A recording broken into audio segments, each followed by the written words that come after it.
Okay, I got a lot of ground to cover. I do want to clarify, Mr. Fahey, when you consistently talk about NY or New York crime, you're speaking in an opinionated stance. You're not speaking from a place of fact, correct? No, I'm speaking from a place of facts. Okay, well, let me clarify for you. Thank you so much. I'm reclaiming my time. Let me clarify for you that NYPD puts out reports. And in April, it said overall index crime across New York City dropped another 4.9%. As it relates to May, the report says overall index crime across New York dropped another 2.4%, and June's report hasn't come out. I would ask for unanimous consent to enter this into the record. Now, moving on, I just want to level set because I feel as if some people don't understand how government works, and I don't know how they got to Congress. So, Mr. Wu, I'm gonna need you to help me out because I don't know that I trust that other people will know the answers to these questions. Number one, how many branches of government do we have? 3. 3, okay, sounds good. So, can you name them for me? Legislative, judiciary, and executive. Very good. Okay, so currently, I think that I serve in the legislative branch. Would you agree? I agree. Okay, fine.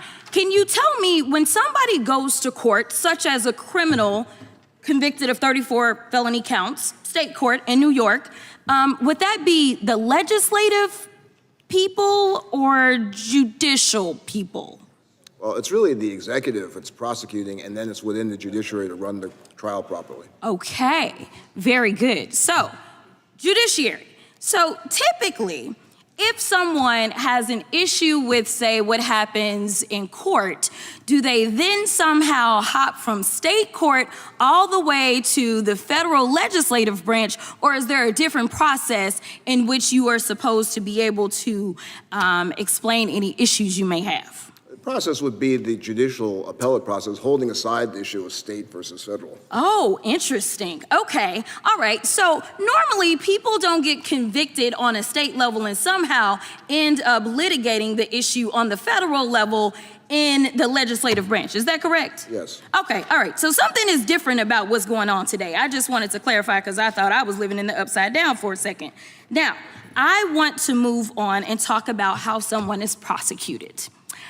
Currently, because under Project 2025, we'll get there, there will be a different way to prosecute people. But currently, it is my understanding, and I only kind of went to law school, passed a couple of bar exams, and practiced on the state and federal levels, but just clarify for me, when someone goes in to be prosecuted, is it, say, the President of the United States that somehow becomes the state prosecutor in New York? Oh, absolutely not. Absolutely not, because he's the executor, huh? That's that other branch. Correct. That's the, okay. All right, so you have this prosecutor, and in this case, it's Alvin Bragg, who was duly elected, correct? Correct. Not appointed by the president, correct? Right. Duly elected by the citizens in his jurisdiction, right? Right. So he's elected, and usually there's some sort of an investigation that takes place, correct? Prior to his election? No. With a case, I'm sorry. Yes, I've correct. moved on. Yes. All right, so the very first part of a case is that we go through an investigation. After that investigation, then the prosecutor usually has what we would consider to be some sort of prosecutorial discretion as to whether or not they want to go forward, correct? Correct. All right, and then they use that discretion, but then when it's somebody that is facing a felony amount of time, which is usually in most states over a year, then they have to present it to a grand jury. Is that right? That's right. Now, a grand jury is comprised of citizens, correct? Correct. U.S. citizens from that area, correct? Right. Okay, so they have to come to the conclusion that they are going to issue what we call a true bill, correct? Correct. All right, so then we have an indictment.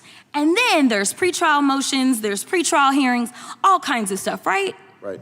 All right, and then ultimately, depending on where you are, you have the opportunity to say, hey, I want a jury trial, correct? Correct. And a jury trial is comprised of U.S. citizens again, right? Right. Okay, very good. All right, so can you tell me so far if all of this took place in the case in New York? Yes, it did. Oh, okay. All right, so you get to trial. Now, when you show up to trial and you're facing a felony amount of time, as a defendant, are you not entitled to an attorney? Yes, you are. And your attorney is allowed to pick the jury, they're allowed to present evidence, and ultimately it is a jury of your peers who decides whether or not you are guilty or not, correct? Correct. And in this case, the picking has the judge involved too. And in this case, they found him guilty not once, not twice, not 3 times, not 4, not 5, not 6. I could keep going on, but 34 counts were given. So the opinions of these people who were not juries is not what we do in this country. In this country, we have a system in which jurors decide who is found guilty, and if you have a problem with that, you go to the appellate court, which the last time I checked, he was raising money so that he could go to the appellate court and appeal his decision, and they will have the final say so. Thank you so much. Time to get paid, blow up like. Fan-base exclusive audio rooms are here. Now tap, talk, and get paid. Monetize your live podcast and most engaging conversations. You can now create exclusive audio chat rooms only for your subscribers and biggest fans. And as a user, subscribe, listen, and talk to your favorite creators. Now tap, talk, and get paid. Because everyone's a fan of something, and everyone has a fan base.